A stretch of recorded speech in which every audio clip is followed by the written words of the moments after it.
Shalom, sisters. So we will start on Rachel and Leah. We will start on chapter 29. And Sister Keturah, can you read verses 1 to verse 9? Okay, sure. No, it's okay. Thank you. Hold on 1 second. All right, I'm going to read from the King James. Then Jacob went on his journey and came into the land of the people of the east. And he looked, and behold, a well in the field. And lo, there were 3 flocks of sheep lying by it. For out of that well they watered the flocks. And a great stone was upon the well's mouth. And thither were all the flocks gathered. And they rolled the stone from the well's mouth and watered the sheep, and put the stone again upon the well's mouth in its place. And Jacob said unto them, My brethren, whence be ye? And they said, Of Haran are we. And he said unto them, Know ye Laban, the son of Nahor? And they said, We know him. And he said unto them, Is he well? And they said, He is well. And behold, Rael his daughter cometh with the sheep. And he said, Lo, it is yet high day, neither is it time that the cattle should be gathered together. Water ye the sheep, and go and feed them. And they said, We cannot, until all the flocks be gathered together. Until they roll the stone from the well's mouth, then we water the sheep. And while he yet spake with them, Rael came with her father's sheep, for she kept them. I know you're going to ask me, what do I see? But I don't really see anything in these particular verses just yet.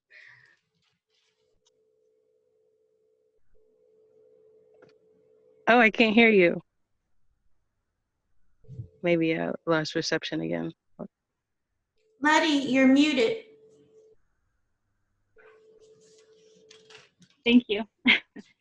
Sister, I'm sorry, did you finished on verse 8, correct? I stopped at 9. Oh, that's right. Okay, thank you. Sorry. So you said okay, so you had said that you did not see something in here, and that's perfectly fine. I'm gonna open it up to the other ladies if anyone else sees anything on these verses that our sister just read.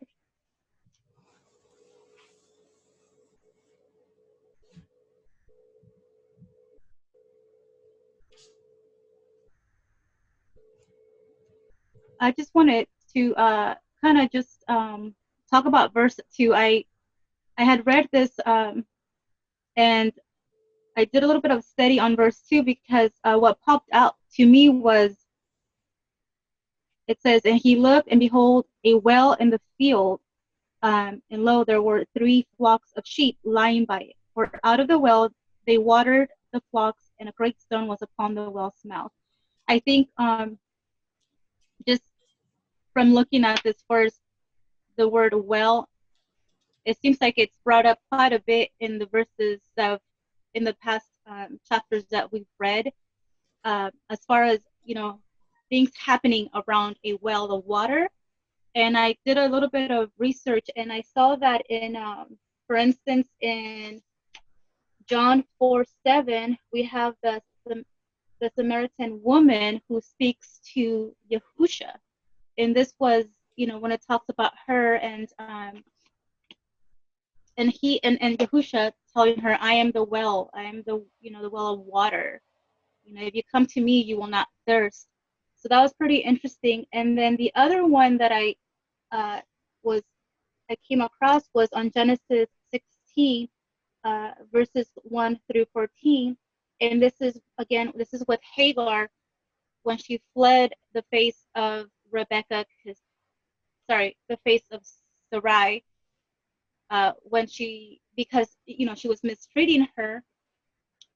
You see Hagar leaving, and then it says the angel of Yahuah came to her I believe it's Yahusha.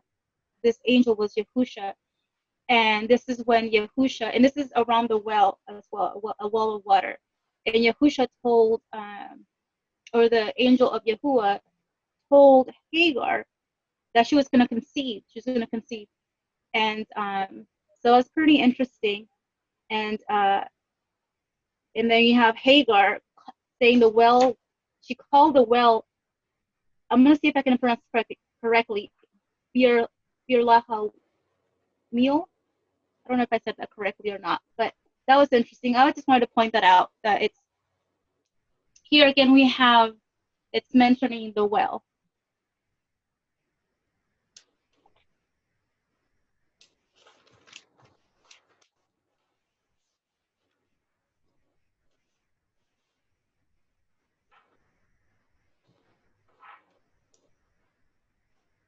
Hallelujah.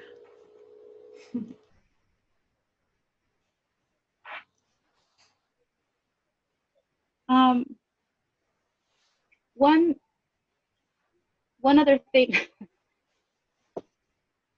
is there. I have one other thought that I read, and I noticed in chapter 29. But any sisters, do you see anything? Do you see anything in there that you would like to comment on or share any insight?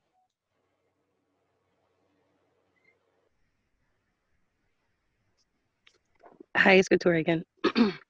I'm looking for the verse right now, but whenever you see food and water, that's always covenant talk. And I have a few different verses. Me and my husband did a study, and you could see like where they talk about important points of the covenant. You'll see like food and water was there. I could just give a few examples. Like if you could, like Elijah was one of them when Yah was making very. Hello, can you still hear me? Yes, we could, sister. I'm sorry, my phone is. Okay, let me be really quickly, and then I may get disconnected, but I'll try to sign on again from my laptop. But if you see Elijah, and then like you mentioned, the woman at the well, Yahusha, Last Supper, but they're always, when there's talk of covenant, you'll see like food and water, and then we related that to when he says, sorry, I'm trying to rush, where he said, "Come and sup." Where are you? Come and sup with me. I really need to pull the verse. Can you let Sister Linda go while I try to grab this verse and get my phone working again? Yes, of course, sister. All right, thank you.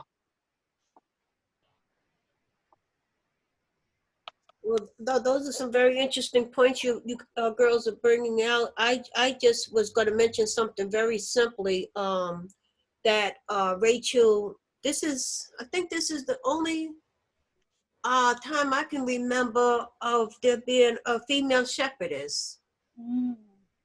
She's a shepherdess, and shepherds are always, that's another type of Christ, the shepherd, type of Yah, you know what I mean? And the tender, the nurturer, the protector of the sheep, and in this particular case, it was a woman. So I found that to be interesting. Do you remember any other shepherdess in the Bible? I can't offhand remember any other ones, but Rachel looks like she was a female. She was a shepherdess. And that's interesting, sister, because I didn't really do a deep study on their names. I don't know if any other sisters did, but her name, the only thing I looked up is that Rachel means ewe. Am I saying that correctly? Which means, I looked it up in a dictionary, a female sheep. Mm-hmm. But yeah, that's very interesting, sister. Yeah, and I was looking at it from like the Hebrew perspective. They said it means hew, but if we look at rock, and then El, we know El is the mighty one of the mighty, and rock, that RACH would be tender, soft, delicate. They don't say that's what her name means, But just a breakdown of the name with the rock, it would be like the soft, the tender, the delicate of the mighty one. Because you see the L at the end, the L is the mighty one, or what we as many will say, God. And that word R-A-C-H in the Hebrew would mean soft, tender, and delicate. I just looked it up. I was just wondering, but they said that the Raquel, that's what it means. It means you know, which is a sheep, a young sheep. Is it a young sheep? But she had quite a responsibility there of leading the sheep and, you know, taking care of tending to the sheep and everything. That was a high responsibility from a natural aspect. That's interesting. Thank you, Sister. Sister Nation? I did do a deep dive study on Sister Rahel's name in Hebrew, and I did my very best to translate it to the Paleo or pictographic Hebrew. And so in that, her name is Aresh, Ahet, and Lamed. And it's Aresh, Ahet, and Lamed, Rahel. And it is a female shepherdess. That's what it means. But in that pictographic or Paleo Hebrew, it stands for head, first, top, beginning, wall, outside, divide, half, teach, yoke, authority, and bind. And something that I found, apparently the females were the predominant element of typical flocks of sheep.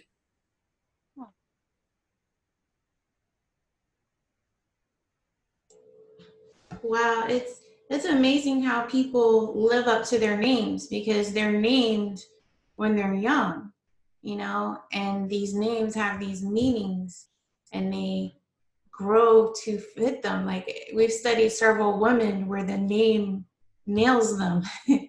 And you would think they were named after that to apply to what they saw, but, you know, no, they were named before that.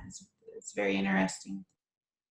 Yeah, that's one of the big differences between, I guess, you know, perhaps today and modern day society versus in, you know, ancient Hebrew culture, is that, you know, their names held meaning and functionality and as well as character. And so it's always very interesting, especially when Abba Yahuah gives the parents the name of the child, or even when, you know, the parents name the child, because it is very interesting that they kind of live and grow into their name. And, you know, and when you look at those Hebraic meanings behind them, it's really kind of interconnected, which is really the fun part about studying a lot of these in the Hebrew. Praise Yah. Thank you, sister, for bringing that, you know, bringing that knowledge and sharing it with us. Sister Keturah, are you still, can you hear me? Yes, I'm here, and I found the verse. It was Revelation 3:20, and I'm just gonna read it really quick. It says, my kids sing this song all the time. It says, "Behold, I stand at the door and knock, and if anyone hears my voice and opens the door, I will come into him and will dine with him, and he with me." And you see the covenant talk here, where Yah is coming into us and we are coming into him, and we are one with our Father. And so we had used this as like a basis, and whenever you see like food and drink and certain very like key points in the Bible, we related it to like this covenant here that Yah was trying to make. It's kind of like how Brother Rick, when he does like the olive tov, and you can see like where it relates to Yah making a covenant. That's what we did with food and water. So I thought that was a good point you brought out with the well. Like,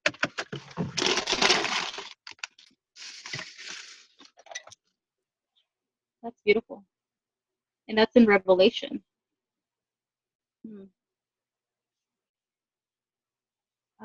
And you know, I mean, it's definitely something that you do see throughout the Bible, because even with I think it was with Sarai, when Yahuah spoke with Abraham, and I believe, oh no, it was with the three angels appeared to Abraham, and he greeted him with food. I believe this is a time that he came to him and told him that his wife Sarai was going to bear a child. That's very interesting. Okay. One other thing that I just wanted to add, and I hope I can make sense of this.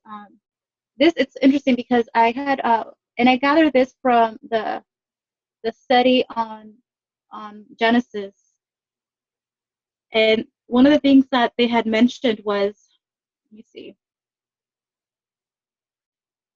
in verse 7, and he said, "Lo, it is yet high." Oh, I believe it's so. I believe so. We have Jacob asking, "What, to water? Why I guess to give the sheep water or feed them?" And then the man said, it says, so he said, "Lo, it is yet high day, neither is it time that the cattle should be gathered together. Water ye them, sheep, and go and feed them." And they said, "We cannot until the flocks be gathered together, until they roll the stone from the well's mouth. Then we water the sheep." And one of the connections that they made, and I just wanted to share with you ladies, is that, which is beautiful to me, but I just want to hear your ladies, your thoughts on this. But this being like a foreshadow of Yahusha, being, again, he is like, because they say we cannot gather all the flocks together until they're all here. So it's almost like gathering all of his children in the end time, and he being the water, he being that well, and when you remove that rock, he has that water that he's going to provide all of us with. Just wanted to bring that out. Do any of you ladies have any thoughts about this, or maybe some more insight?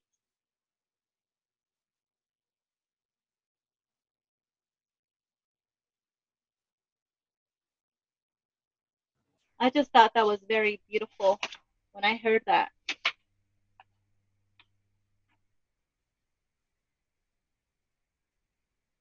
Yep. Okay. We can go ahead and move forward. And let's see. Any of you ladies would like to read verses starting at 9 all the way to 20? I'll read if no one else reads. Oh, Sister Linda is volunteering.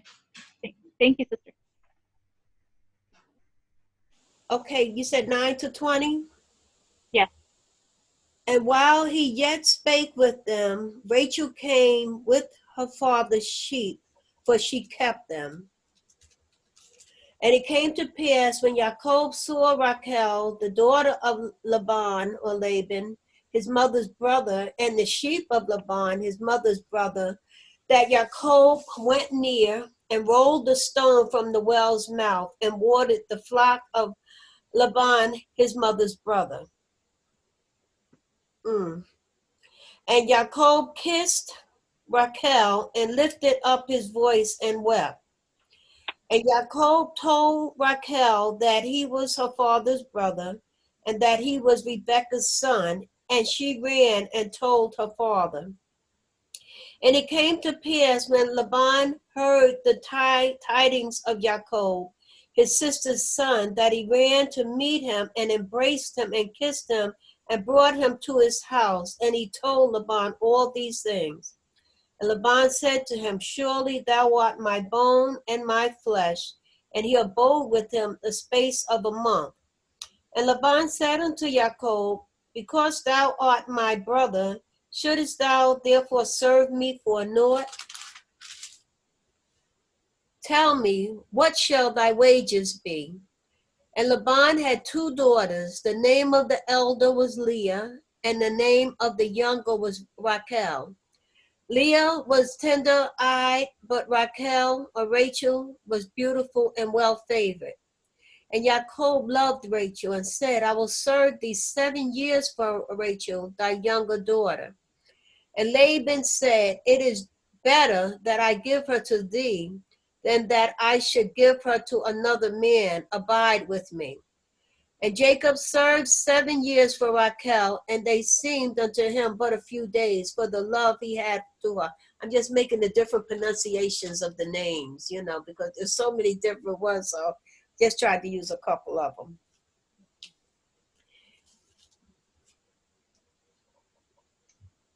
Sister,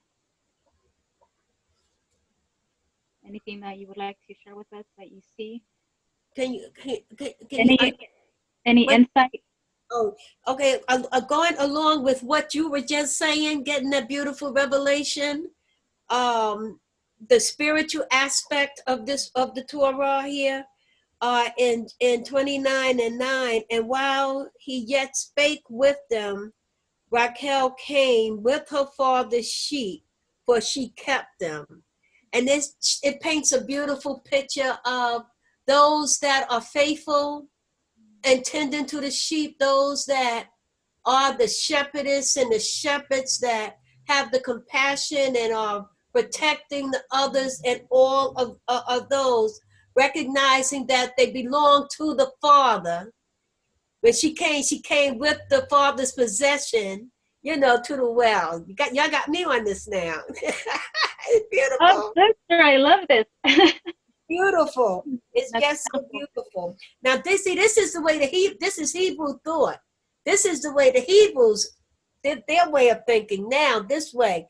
And I love it. It's beautiful. It brings out the spiritual intent of the word. It's just absolutely beautiful. Father's truly using you girls. So I saw that. And right after, while you were speaking, right when you got to your last verse, I saw it right there. All praise be to your precious name, Father. And I just wanted to mention that, and with both of them are introduced here, Raquel and Leah. Leah's name, I believe, means weary. Weary. But we'll see that although as tired as she may have been named to be, she did a wonderful job of bringing the seed, the predestined seed, to fruition in a productive manner, that it would go forth and continue to be the genealogy of our Mashiach. All praise be to your name. Now I'm probably only going to mention about one more thing. I just want to mention that Laban, you know, he recognized Jacob as a loved one, as a family member, and they had such a beautiful a start. You know, it looks like he was going to really treat him right, being that he was the son of his dear sister, whom he hadn't seen for so long. Unfortunately, some of his treacherous ways came into play and everything, but it was all meant to strengthen Jacob and to bring Jacob into that place where Jacob needed to be through his challenges and his struggles, and so that he could come into his own and come into his Elohim, have his relationship with the Father as he ought, and all of that. So it all worked together for good for him. And we know that all things work together for good for them that love Yah and are called according to his purpose. And there's a comparison made with Leah and Rachel. And I don't want to get too far ahead of ourselves. And seems like Leah was, she epitomizes so many women that, you know, they might not be the most beautiful women. They always see someone that may look more beautiful than them, the more, and they may, a lot of women, you have so many women that feel so insecure and feel so insignificant and feel like they just can never quite add up to the expectations because they're looking and comparing themselves with someone else. Leah, in her own right, without comparing herself with her sister, turns out to be an exceptional, outstanding female. But in the light of the love of a man overshadowing her life, of whom did not love her as much as she ought to have been loved, it caused a diminishing of her image in her own life. And as Sis Nisha so eloquently, so beautifully brought out, children were the most significant, especially sons, the most significant possession. Their value, the mother's value was in the amount of sons that she could have and everything. And her whole life surrounded that very thing of having babies. But I'm so fortunate that now I'm proud of the 5 children that I have. I'm proud of all the grandchildren I have, and I even have great-grandchildren. My great-grandchildren are becoming enlarged. Now, the Father has baruch me with a beautiful, enormous amount of children, all young people, all young children. Not many adults from my family lineage, but a whole lot of them coming up. But I'm glad that that's not the only thing that we're valued by as children anymore. I'm so grateful that we're able to fulfill our purposes in Yah, that we can have our own relationships with him and know what our callings are and fulfill our purposes in him. Be the great mothers and be the great sisters and wives and all of those other things, but still have the fulfillment of our own self-worth, without it having to be dependent upon if I had babies or not, or if someone has more babies than me. We've come a long way, and I'm very grateful for it. I'm so grateful that we can now have a special relationship with the Father and take part in the expansion of his kingdom. Praise Yah. Praise Yah. Thank you. Thank you for sharing. And definitely, as we read later on, we'll see that with Sister Leah or Leah, she might have been it says here tender-eyed, Mm-hmm. but even with even it applies for us today, like you mentioned, our Heavenly Father. So the outer part of us, like the physical appearance, is what pleases the world, it's what they consider beautiful, but our Heavenly Father doesn't see our outward appearance. He sees our inward appearance, and we'll see that later on play out with Sister Leah or Leah. Yes. Mm-hmm. Sister Nisha? I was just going to piggyback on what Sister Linda shared about Leah and the meaning of her name. To be weary, to be impatient, to be grieved, to be offended.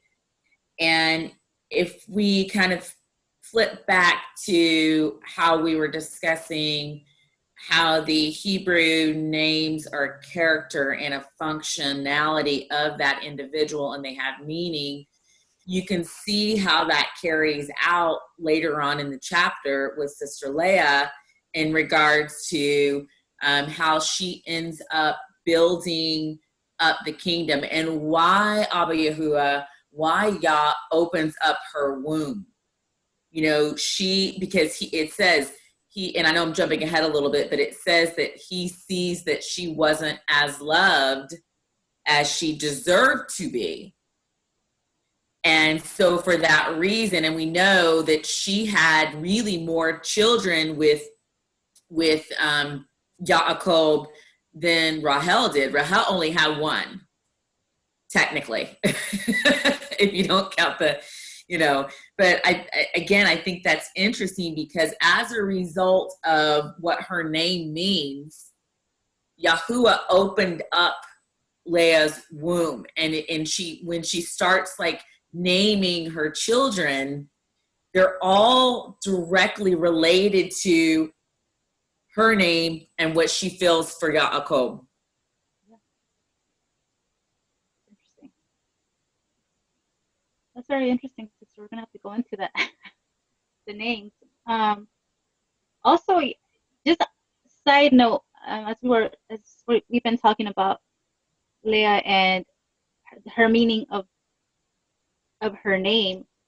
When you have mentioned lack of sleep and tired, I was just thinking, it's interesting because as a mother, when you have like 5 children, even if you have 2 children, we're tired all the time. So I can only imagine if that's one of the reasons why her name means tired, because she had quite a bit of children there to take care of.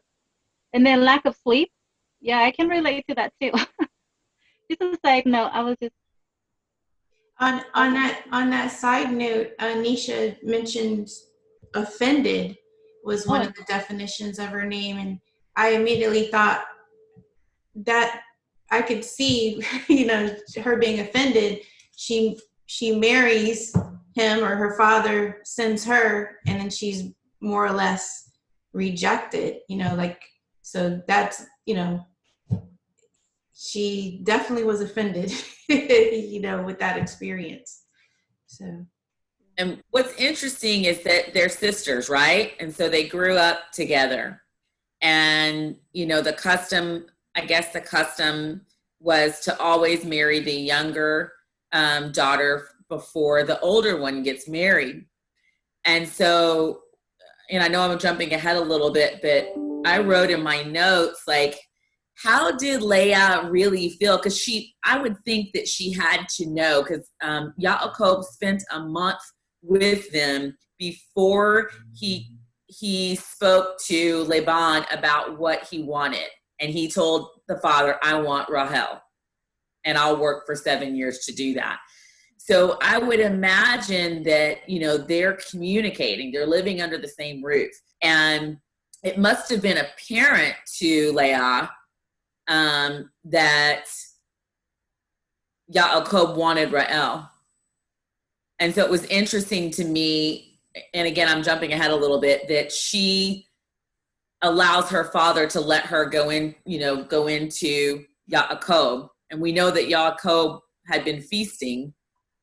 So maybe, and I did a study on that search, maybe he wasn't completely sober. Because he seemed surprised. So it was very interesting to me that Leah, she must have really, really loved Yaakov as well. Even though, and knew that Yaakov loved Rahel. It definitely, in verse 20, it says, and Jacob served 7 years for Rachel, and they seemed unto him but a few days, for his love, for that love he had for her. So it clearly shows that he loved Rahel, or Rachel, very, very much. And even in verse 11, and Jacob kissed Rahel and lifted up his voice and wept, from the excitement, from just.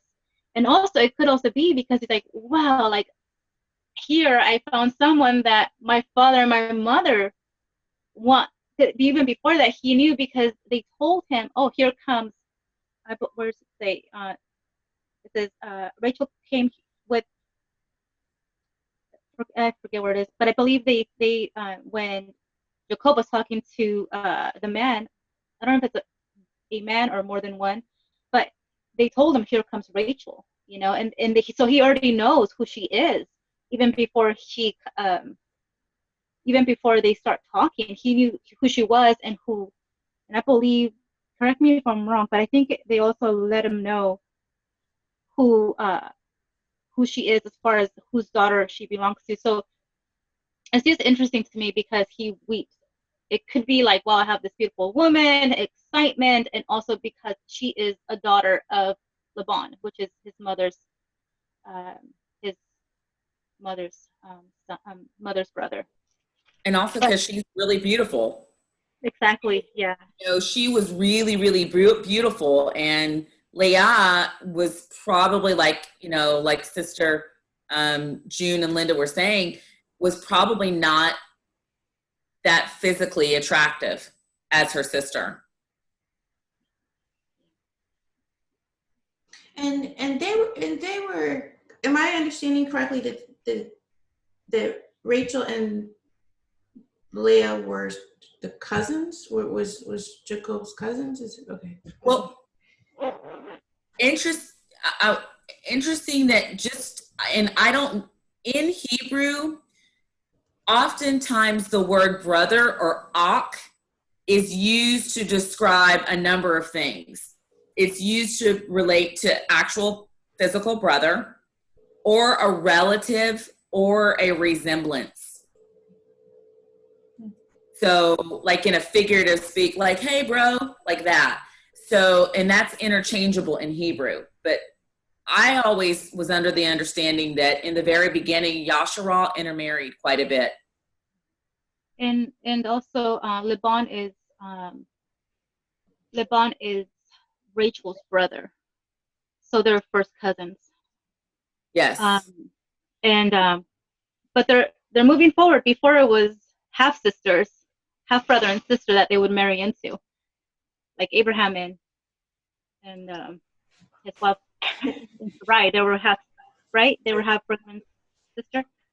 But now they're cousins. But like Sister Naisha just said, that's how it was. Sister Linda, go ahead.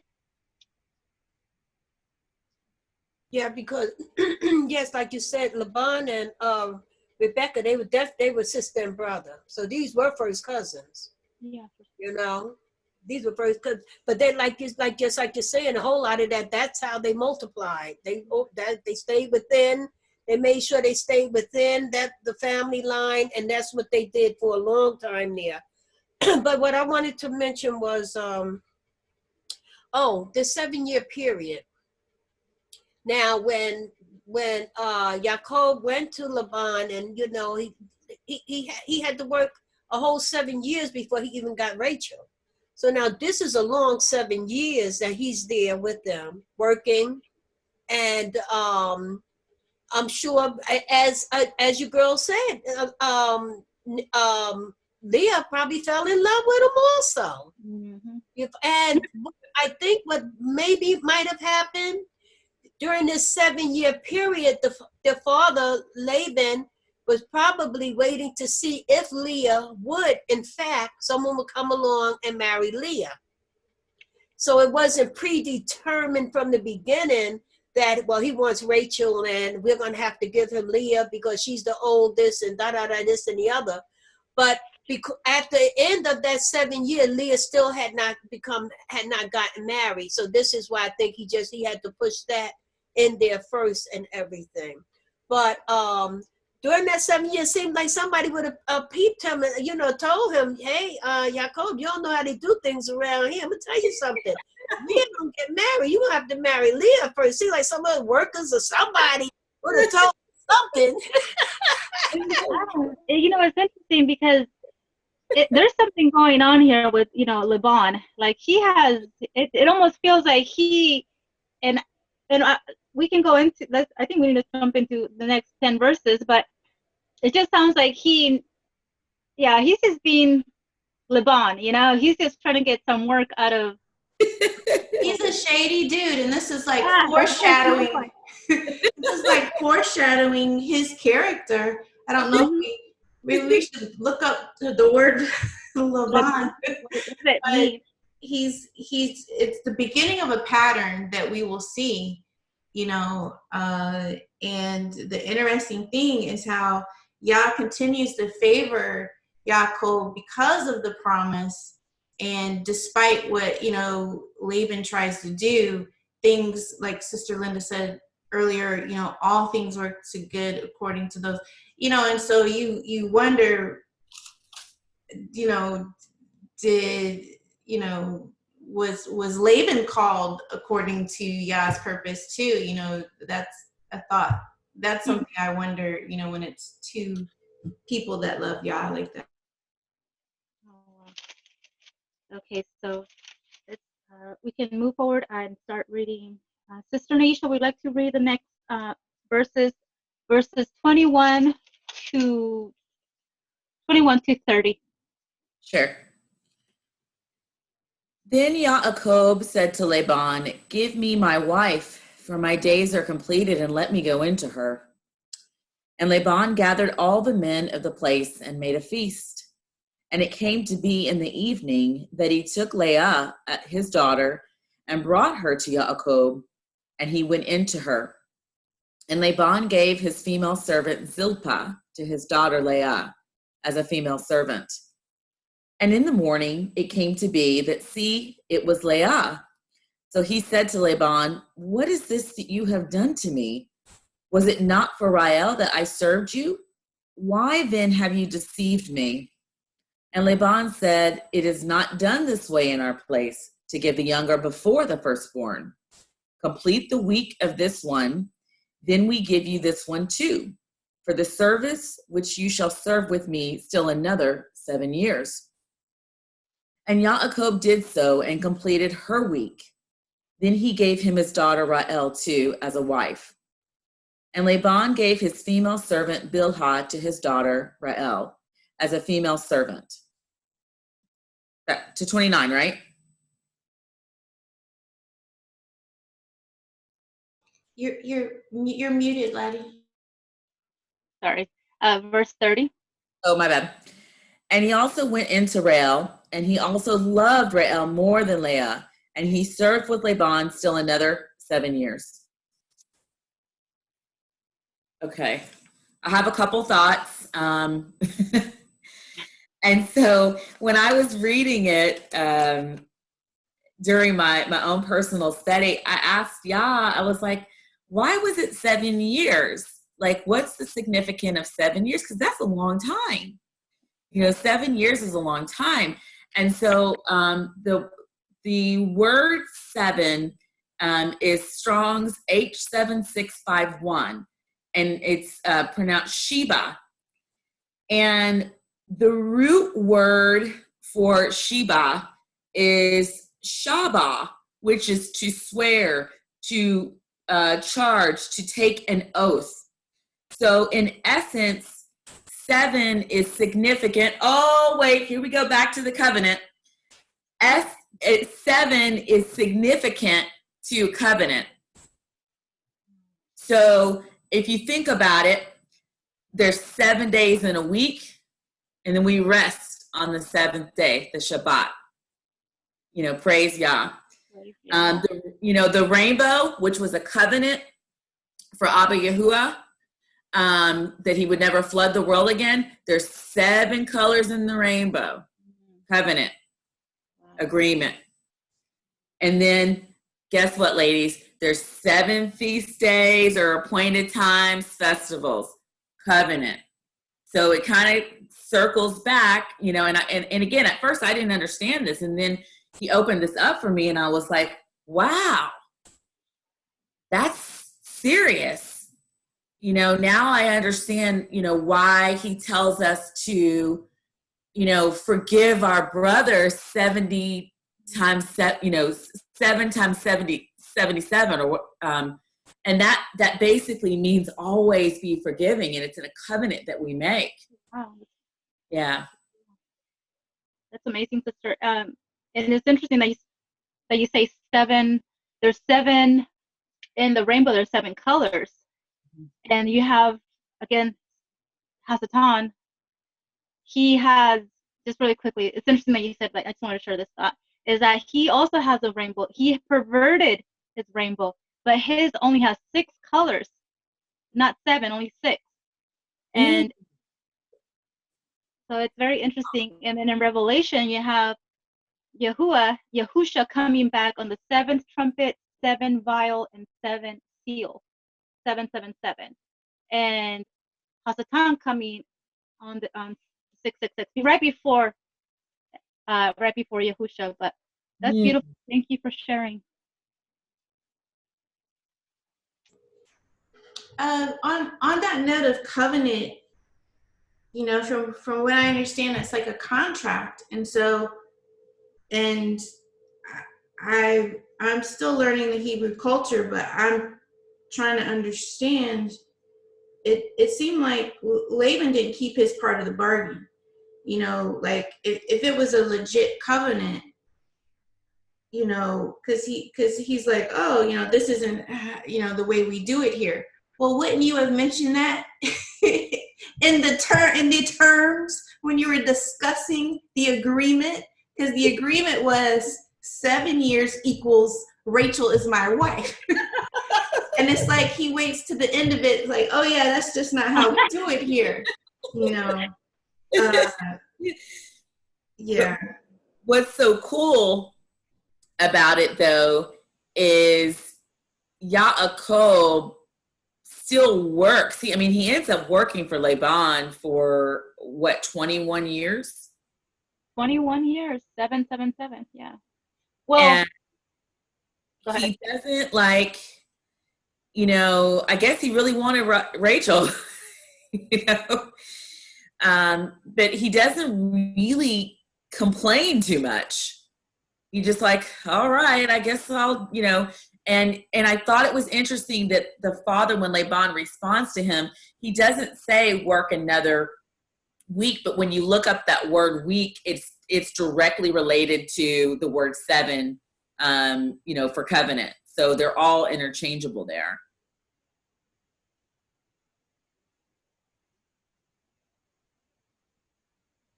Yeah, it looks like, and I think that's on verse 27, fulfill her week, and we will give thee this also for the service which thou shalt serve with me yet 7 other years. So it looks like Laban, like you said, he told Jacob to be with Leah for at least to be with her for that week. And I'm thinking maybe back then when there was like a wedding, it was, I don't know if it's customary that there be 7 days of feasting, but then it also says, like you said, and serve yet another 7 years for Rachel. So clearly it looks like Laban is starting to show who he is, like a little bit of, a person who's trying to get some work out of Jacob.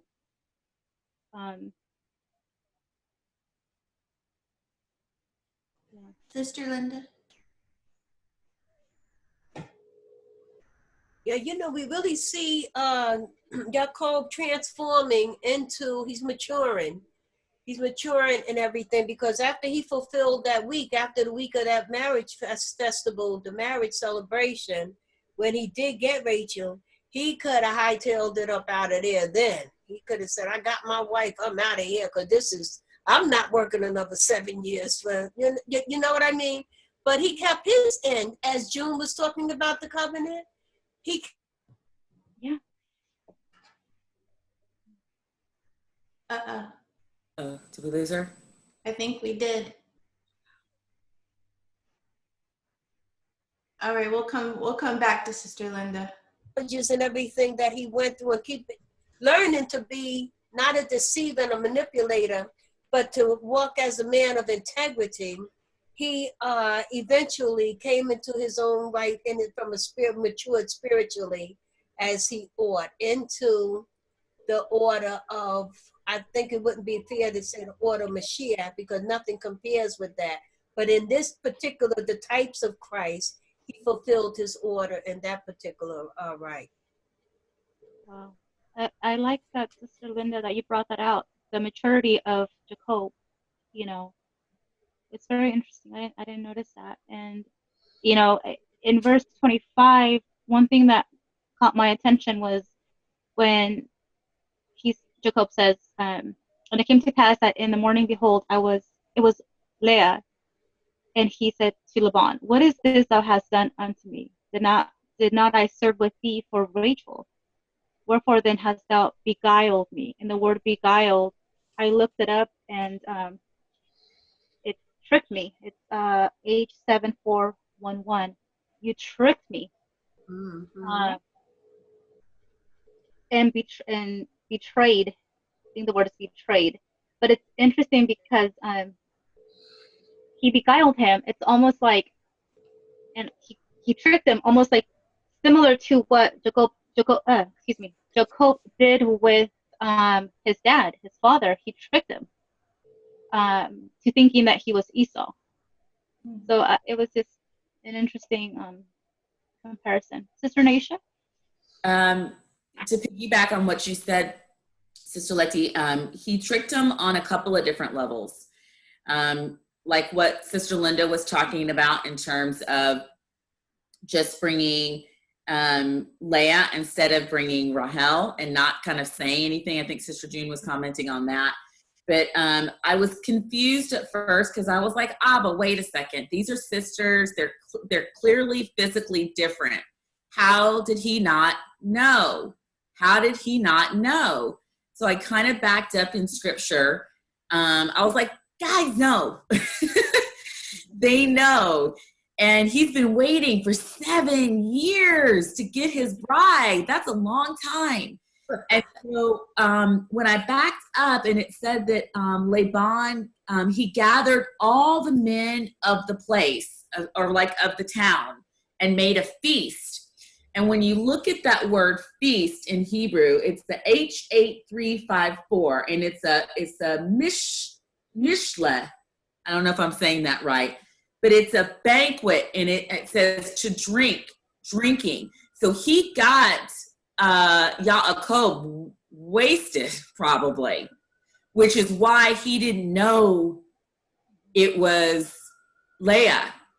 He's been waiting for 7 years.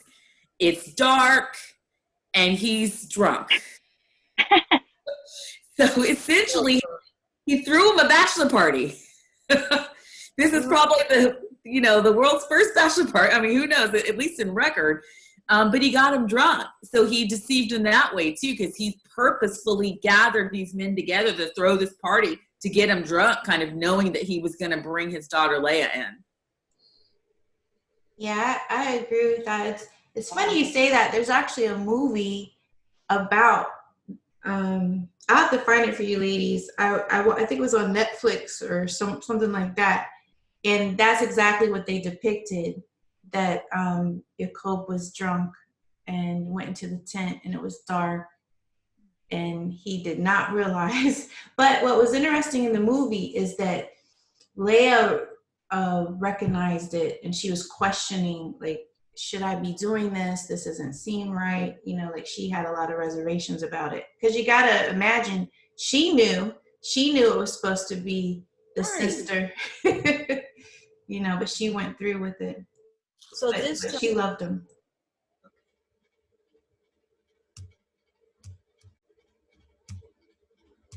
Sister Linda, did you want to mention something? Yes. I was trying to raise my hand. I didn't even realize I was unmuted.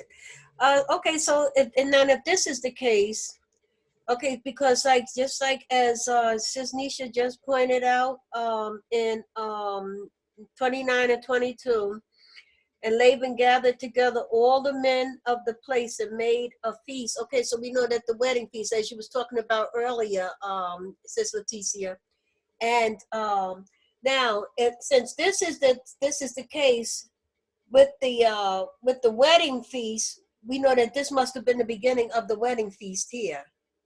But it's for the week, the feast that started for the 7 days, right? Wouldn't that be part of that wedding feast that would take place? At least we know a feast took place. Right. Pretty much established the Hebrew custom. Oh, but this was the point I wanted to make. So, in light of how this all came about, there obviously was no type of traditional wedding ceremony. Okay, I think there was a signing. I know the signing of the ketubah, but apparently there wasn't any type of standing before the priest or the father, no type of vows being taken or anything like that, because it would have been discovered then. She would not have stood, Rachel would not have stood for the marriage ceremony and make the commitment, the agreement, the covenant, and the contract, and then switch Leah to go into the tent. So obviously there was none of that went on. There was no type, it obviously was just the signing of the ketubah. The ketubah the agreement that I don't know how they probably did it in that day, but even to the day that that's one of the ways that Hebrew women and men are getting married. They sign a covenant, and that's it. You know, of course they have the, you know, the wedding feast and all of that, but it tells us right here that there could not have been no type of wedding ceremony at all. There was the drinking and the feasting and all of that, but obviously there wasn't anything that took place between the two of them on any type of level, because it would not have been able to be confirmed if he was with the wrong person, correct? Right. I wonder if the covenant was if the covenant would Can you be hear me? yes. I was gonna just ask, or just a Looks thought. like the screen froze up. We can hear you. We can hear you, sister. Bless Father. I was gonna say, I wonder if the covenant, like Sister Linda was talking about, is what's it called? Jacob going into Leah. Once they were together, that was a covenant. Once he laid with her, that was the covenant. I mean, but like you said, there's no ceremonial, no, you know, pastor, priest, none of that at this time. It's very interesting. And also verse 27, I've never noticed this before, but it appeared like, you know, complete the week of this one, like referring to Leah. And I don't know if that was like a 1 week of wedding stuff you do. And then it says, then we give you this one too. And then in the next verse, it says, then he gave him Rachel. But it seemed like he got Rachel in week 2, even though he owed another 7 years for her. Like, I had always thought he worked an additional 7 years before he got Rachel, but I don't know. I can comment on that. Okay.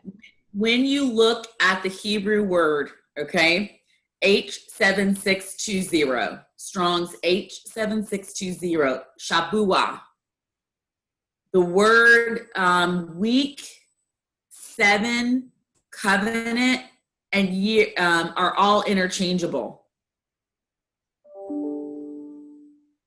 So a week is the same word as 7 years, or as 7. Got you. I think the Assembly studied that too, now that I think about it. Yeah, and they and basically, honestly, what I'm learning is that the number 7 is affiliated with that word, but it essentially means covenant. So complete the covenant, which is significant of 7, and we see that all through, all through Scripture, and then us as followers of Torah, we see that in what we participate in. This is reaffirming for me a couple of things. And so I thought that was interesting, because I had that same question, June, when I did my own personal study. But they come from the same root word in Hebrew. Wow. Sister Linda?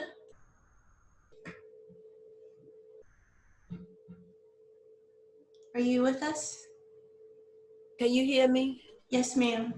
Okay. When we get down to 29 and 30, it says, and he went in also unto Rachel, and he loved also Rachel more than Leah, and served with him yet 7 other years. Yeah. So after he received his wife, the second wife, Rachel, he still had to serve 7 more years, because 29 and 30 pretty much clarifies it a bit more than 29 and 29, 27, because we can be 7, and it can mean a week, or as Sis Nisha brought out Shabuah, it could also be years. It also means swearing 7 times. The Shabbat is to swear 7 times also.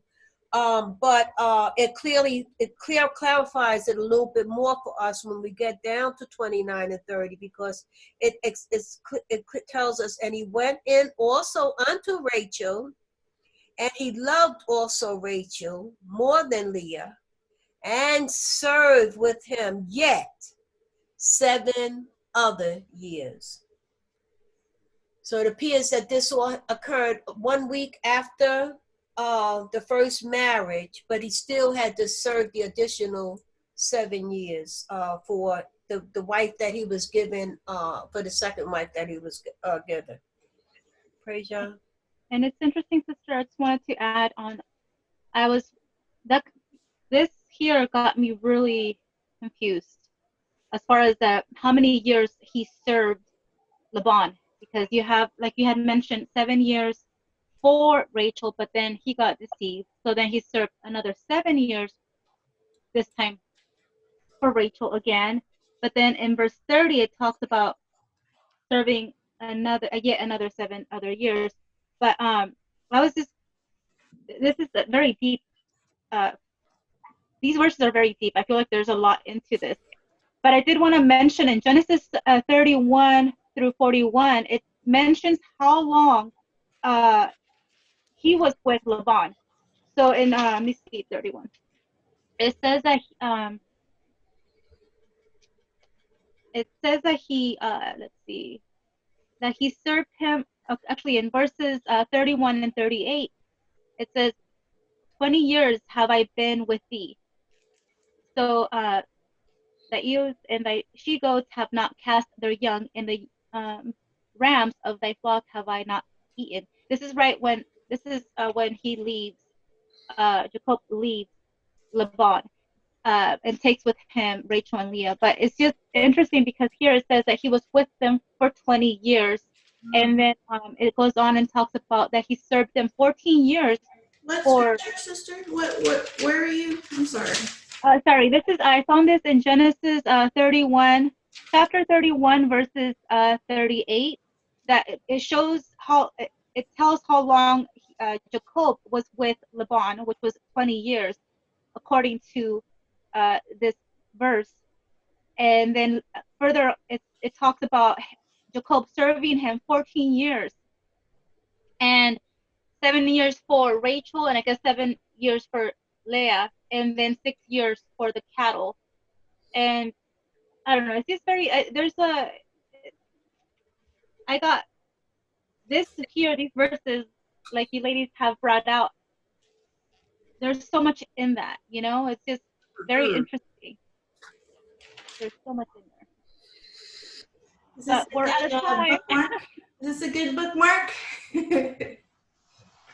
We're out of time. So this is going to conclude part 1 on Rahel and Leah. Thank you.